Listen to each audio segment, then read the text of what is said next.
Spalio 5-ąją oficialiai atidaryta Šakių rajono savivaldybės jaunimo kūrybos ir sporto centro pirmoji dalis. Į atidarymo šventę aktyviai rinkosi rajono gyventojai, garbingi svečiai ir valdžios atstovai. Šiandien šakiečiai gali džiaugtis moderniu, europinius reikalavimus atitinkančiu daugeliu sporto šakų tinkančiu sporto centru. Jo idėjos autorius, iniciatorius, puoselėtojas ir vykdytojas Šakių rajono meras Juozas Bertašius. Čia turime startuos Kaune, maždaug prieš 2,5 metų, tai buvo mėgstamiausias gimnazistų parvykimų ir kai kurių atrakcionų vieta. Ir kada gimnaziją lankantis, kilo mintis žiūrint pro langus, kad šis kampelis yra labai tinkamas, kad jis taptų mūsų Zanavykijos sostinės gyvenimo širdim. Šakių rajono savivaldybės jaunimo kūrybos ir sporto centro pirmos dalies atidarymo iškilmėse simbolinę atidarymo juostą perkirpo Šakių rajono meras Juozas Bertašius, Seimo narys Algimantas Salamakinas ir uždaros akcinės bendrovės Rūdupis direktorius Naglis Jaruševičius.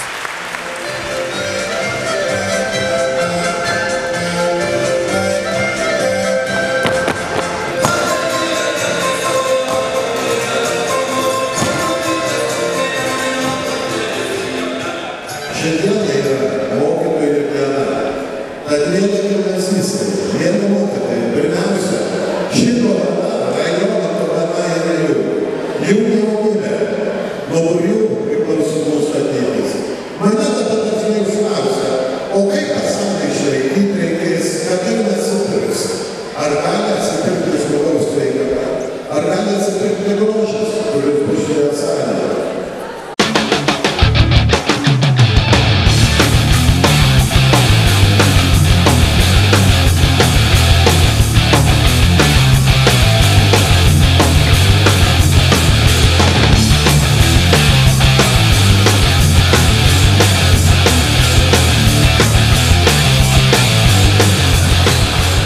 Iškilmingas sporto centro atidarymo šventę vainikavo draugiškos krepšinio varžybos tarp Šakių Zanavyko ir Vilniaus Lietuvos Ryto krepšininkų.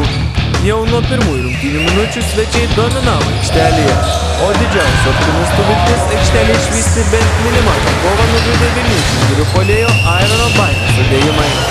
Varžybas triuškinančiu rezultatu 111-10 laimėjo Lietuvos Ryto komanda. Mes žaidėm tą, ką mes privalėsim žaisti visą sezoną ir mes turim kažkokias tai gynybos taisyklės ir puolimo taisyklės ir aš stebėjau, kaip mūsų žaidėjai būtent jas vykdo. Mums visiškai nesvarbu, ar tai komanda Zanavykas, ar tai Kauno Žalgiris. Mes turim žaisti taip, kaip mes turim žaisti. O šiaip mes nežaidėm pilną jėgą, mes turim daug spaudimo variantų, mes nespaudėm, nedarėm. Paprasčiausia, atlikom savo taisyklės, ką mes privalom atlikti. Vienam Lietuvos Ryto ekipos žaidėjui Evaldui Dainiui rungtynės baigėsi skausmingai. Krepšininkui buvo prakirsta lūpa, kuriai susiūti prireikė 3 siūlių. Paprastai aš perspėjau savo žaidėjus, kad paprastai tokios varžybos priveda prie traumų ir šiandien mums nepavyko išvengti ir, sakysim, Brazauskas kirkšnį pasitempė ir Dainys susidūrė su priešininko žaidėju. Jam reikia siūt lūpą, aš nežinau, gal net jis kilo žandikaulis, nežinom, išvežė į ligoninę. Bet vis tiek, nežiūrint į taip, šventė buvo smagi, salė puiki. Ir džiaugiamės, kad atvažiavom. 520 sėdimų vietų turinčioje salėje šakiečiai galės žaisti ne tik krepšinį, bet ir badmintoną, tinklinį. Planuojama vykdyti aerobikos ir sportinių šokių užsiėmimus. Sporto centro patalpose įrengta treniruoklių salė, pastatyti 2 biliardo žaidimo stalai. Visos paslaugos bus teikiamos Šakių rajono gyventojams už prieinamą kainą. Šalia atidaryto sporto centro renovuota lauko krepšinio aikštelė. 2011 metais planuojama užbaigti antrąją sporto centro dalį, 4 takelių po 25 metrus baseino su pirčių kompleksu statybas.